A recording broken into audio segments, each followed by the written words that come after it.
Welcome. In front of me I have the Apple AirPods Pro. It's the second generation and I'll go over unboxing of this product right now.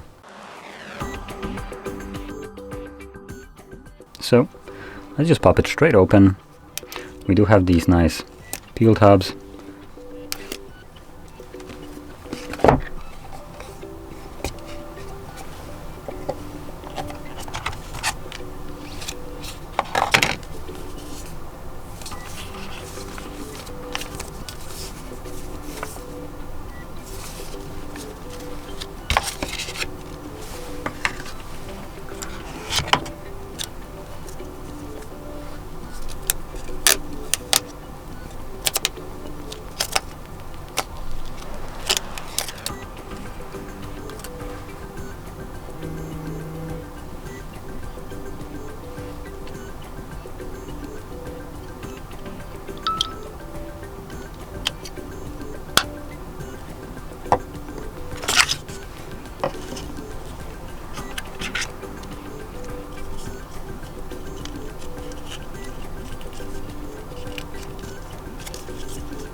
Well, there we go.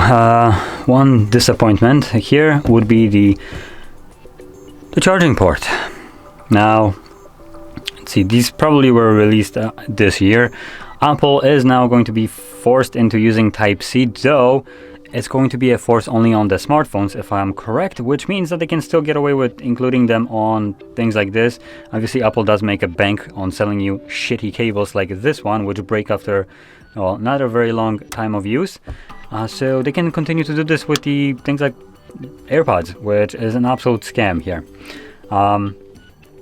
It would have been nice if they finally included Type-C on everything, but obviously it's Apple, so we probably won't be getting that anytime soon on everything.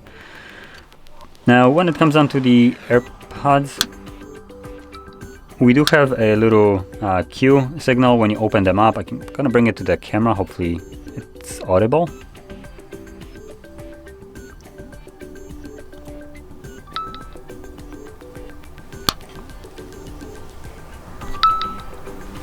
So I'm pretty sure it was audible on the camera. So I do have this kind of like beep, which is pretty loud, considering I'm pretty sure it's being made by the AirPods themselves. In general, outside in like traffic, you most likely won't even hear it, but I just kind of wanted to mention this. I don't recall the previous ones having this kind of thing. Obviously, we do have a little physical button at the bottom, at the back, to pair.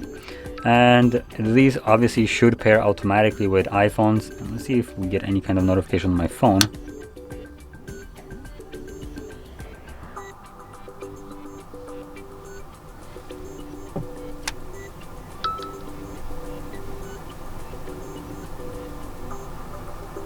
Nope.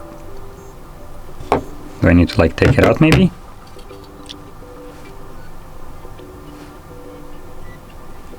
Nothing.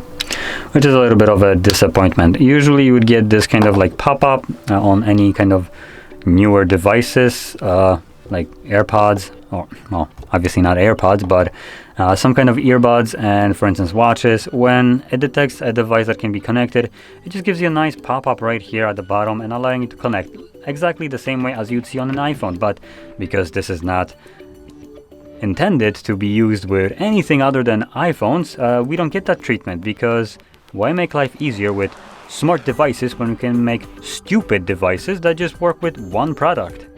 There you go. Now, with that being said, I won't be giving any kind of opinions on the sound quality right here.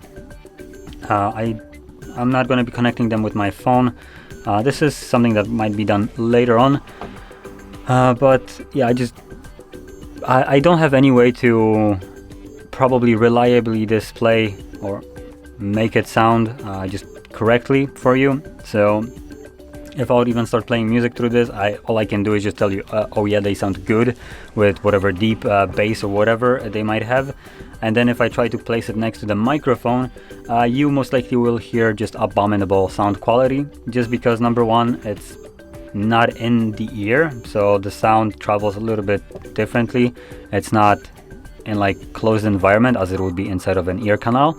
But it's just placed next to the microphone. So that's number one. Number two would be the microphone, how good it is. And number three, obviously, what you're listening this on. If you're listening this on a phone through just normal speakers, you will get even worse sound quality.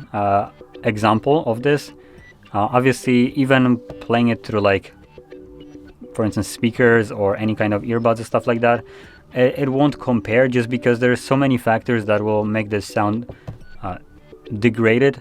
For instance, YouTube compression will make it sound worse. So I'm not gonna go over the overview of the sound right here. It's obviously, number one, also objective. Some people prefer more bassy sound, some people prefer a more flat one and more true to what it's supposed to sound like. And whichever side you cater to, you probably already know that you either want these buds or you don't. But anyway, with that being said, if you found this video helpful, don't forget to hit like, subscribe, and thanks for watching.